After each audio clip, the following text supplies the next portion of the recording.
In the bustling world that we live in, it's kind of ironic how feelings of loneliness have become increasingly prevalent. Hey everyone, I'm Kristen, the anxiety therapist, and today I want to talk about loneliness. And it's been a topic of conversation in my sessions with clients lately. I have the clients who are single, and that loneliness comes more so from this want to be in a romantic partnership or have that companionship.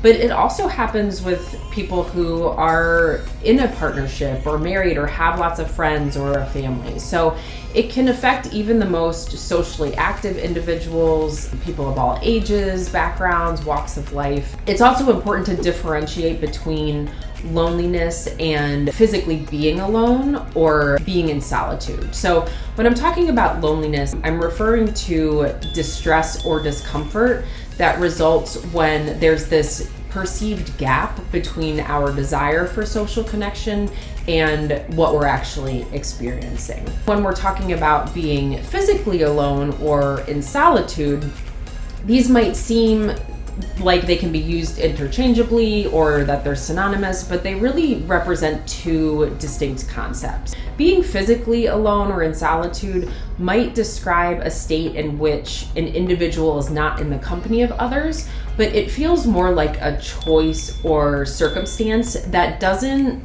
inherently imply negative emotions. People seek out solitude for a number of reasons. I know I do this, being just more of an introvert. I love my alone time. I love being in solitude, and people can use this time to recharge or engage in introspection or pursue a personal interest or do something creative. There are a lot of positive uses for that solitude or to be physically alone. But when we're talking about loneliness, this is a really complex emotional state, and it comes from this perceived lack of meaningful connections with others. It's this internal void that leaves people feeling isolated, misunderstood, and disconnected from their social environment. And it can persist even when we're surrounded by people, like I mentioned. So it makes this really deeply personal and psychological experience. In recent years, loneliness has really been on the rise and become sort of this epidemic. We know that it was very prevalent during the pandemic, and that we can understand, right? It was sort of this collective trauma. But now there are other modern day factors, such as these increased digital interactions, social media, and just the weakening of more traditional community bonds that used to be very strong in years past. And so all of these are contributing to this widespread phenomenon. And it's sort of a paradox that the more digitally connected we are, the more disconnected we can feel on an emotional level. So how does this relate to anxiety? Because that's what this video blog is about. They are intertwined, sort of feeding each other in this vicious cycle. So if someone is battling loneliness, then anxiety can intensify as they worry about not fitting in or being rejected or feeling misunderstood.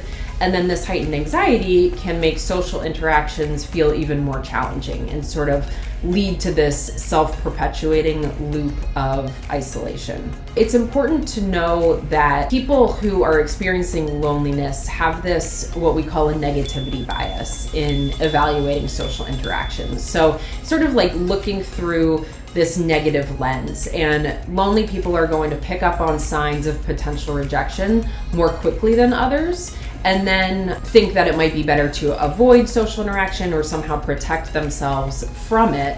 And so it's important that if you are experiencing loneliness, just to be aware of this negativity bias so that you can be intentional about overriding it and seeking out companionship.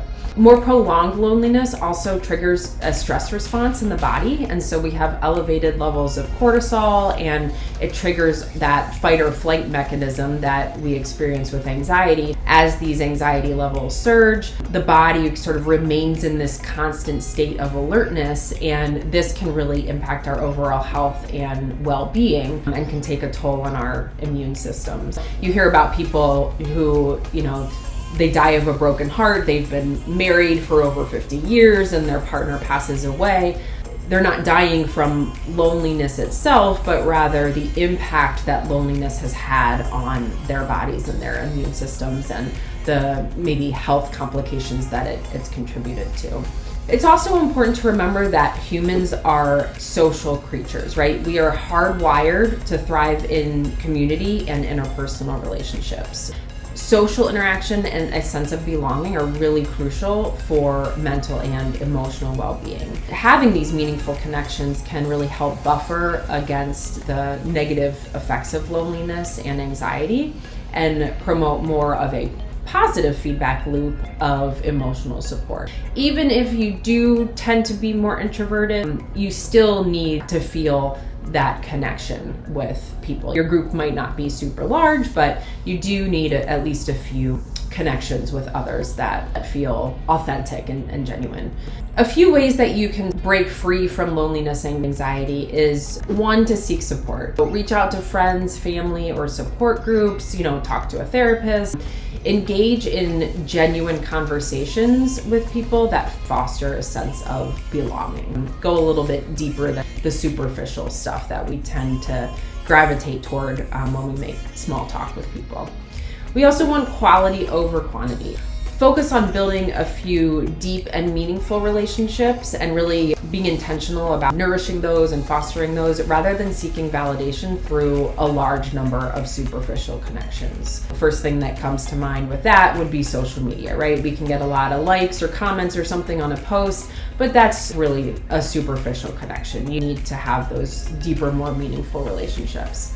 Third is to practice self-compassion. Loneliness can lead to self-criticism, especially if we feel a sense of rejection, or maybe we want to be partnered, but we're having a hard time with dating. So really practice self-compassion and just embrace your own imperfections. That's what makes us human. 4 is to engage in activities that you enjoy. Pursue a hobby or an interest that allows you to meet like-minded people and just share those common experiences. That's one of the best ways to meet someone and develop a deeper connection. You already have that common ground, that shared experience. And then 5 is to seek professional help. If you feel like you're not just in a rut or this isn't really a temporary feeling and that loneliness and anxiety persists, consider seeing a therapist or some sort of mental health professional who can really help you explore that a little bit more deeply and just provide some valuable insights and coping strategies. I hope you found this video helpful. If you want to kind of assess your own loneliness, UCLA has a loneliness scale that you can find online if you just Google up UCLA loneliness scale. I think it's about 20 questions and it can give you some insight into your own feelings of loneliness. Feel free to check out my website, catharticspacecounseling.com, if you feel like this is something you've been experiencing and might need some more professional help.